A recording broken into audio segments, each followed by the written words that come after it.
Hello नमस्कार, मैं सोनू कुमार स्वागत करते हैं आपको प्रेरणा क्लासेस में। आज हम लोग लास्ट क्लास लेंगे संधि का। ठीक है, विसर्ग संधि चल रहा था, फिर इसमें संधि का ये लास्ट क्लास है। ठीक है ना,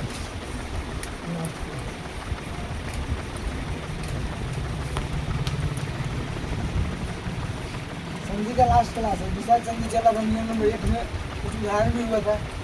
बताया था कि विसर्ग का मेल विसर्ग के बाद अगर चौ छः या 100 आए तो विसर्ग का क्या होता है, आधा 100 हो जाता है, आधा तालाब पे 100 होता है। इसमें यहाँ देखिए प्रायश्चित लिखा हुआ है। यहाँ देखिए सबसे चित्त को बाहर कीजिए, चित्त को बाहर कीजिए। अब एक प्रायः शब्द बच गया, क्या हो गया, प्रायः। तो इसके बदले क्या लिखना है, इसका के बदले विसर्ग लिखना है, प्रायः जमा चित्त बराबर प्रायश्चित। समझे नहीं। अब इसका दूसरा नियम है, यदि विसर्ग का मूर्धन्य सा होना, मूर्धन्य सा होना, जैसे विसर्ग के बाद में क ख या ख या ट या फ या फ है, मतलब पहला दूसरा। क ख मतलब वो पहला दूसरा, फिर ट फ पहला दूसरा हो गया। क फ आए तो क्या हो जाता है, विसर्ग का आधा तालाब जैसा हो जाता है। हलन का मतलब अक्षर आधा हो जाता है। ठीक है, यहाँ देखिए इधर से लिखा हुआ धनु जमा टंकार। अब देखो यहाँ विसर्ग है, तो विसर्ग के बदले बोले क्या आएगा, मूर्धन्य सा आएगा। यहाँ आधा मूर्धन्य सा लिख दिए, है ना। अब टंकार तो हेले है। अब आधा का मतलब ऐसे भी तो लिखते हैं, आप ऐसे लिखिए या आप ऐसे लिखिए, आधा वही हुआ तो हो जाएगा आपको धनुष टंकार हो गया। समझे नहीं। अब दुष्कर्म है, कर्म को अलग कीजिए। आधा क्या है, मूर्धन्य से, इसके बदले विसर्ग लगा दीजिए। दुह जमा कर्म बराबर दुष्कर्म, दुह जमा कर्म बराबर दुष्कर्म। उसका यहाँ देखिए दुष्परिणाम, और परिणाम को बाहर कीजिए यहाँ से, परिणाम अलग हो गया।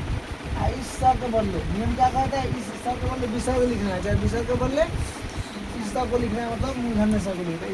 इसके बदले हम विसर्ग लगा दिए तो दुह जमा परिणाम बराबर दुष्परिणाम। ठीक है। अब निष्ठुर लिखा हुआ है, बहुत ही आसान है। इसका बदले सिर्फ आपको ऐसे आप लिख सकते हैं, क्या इस आधार को आप ऐसा लिख सकते हैं ना। अब टूर अलग हो गया, इसके बदले विसर्ग हो गया, निह जमा टूर बराबर निष्ठुर। ठीक है। अब आविष्कार लिखा हुआ है, क्या लिखा हुआ है, आविष्कार का आवी, तो इस सब के बदले ऐसे लिख सकते हैं ना, पूरा हरण लगा देंगे कार। और इस स के बदले क्या होता है, विसर्ग होता है ना, देखिए यहाँ। ठीक है, तो आवी जमा कार बराबर आविष्कार। ठीक है। अब चौथा का तीसरा नियम है, ये दूसरा नियम था। तो तीसरा नियम क्या है, विसर्ग का दंत स होना।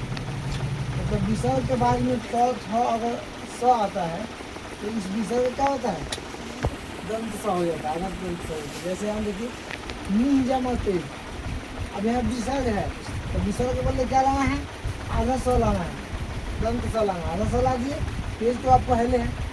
अब इसके बदले अब आधा है तो आधा तो ऐसे भी लिखा जाता है, तो हो गया निस्तेज, हो गया निस्तेज। अब जैसे यहाँ देखिए निसंतान लिखा हुआ है, ये विसर्ग है ना, तो आधा 100 है तो इसके लिए विसर्ग लिख सकते हैं। तो नि और संतान में पर से अलग कर लीजिए, नि जमा संतान बराबर संतान। समझ में आया।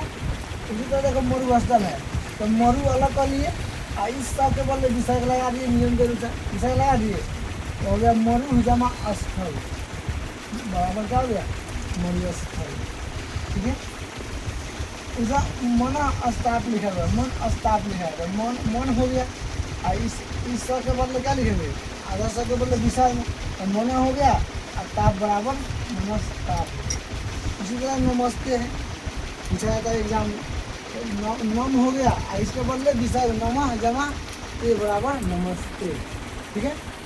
चलिए यहाँ तक हम लोग का आज संधि का आज लास्ट क्लास है। ठीक है।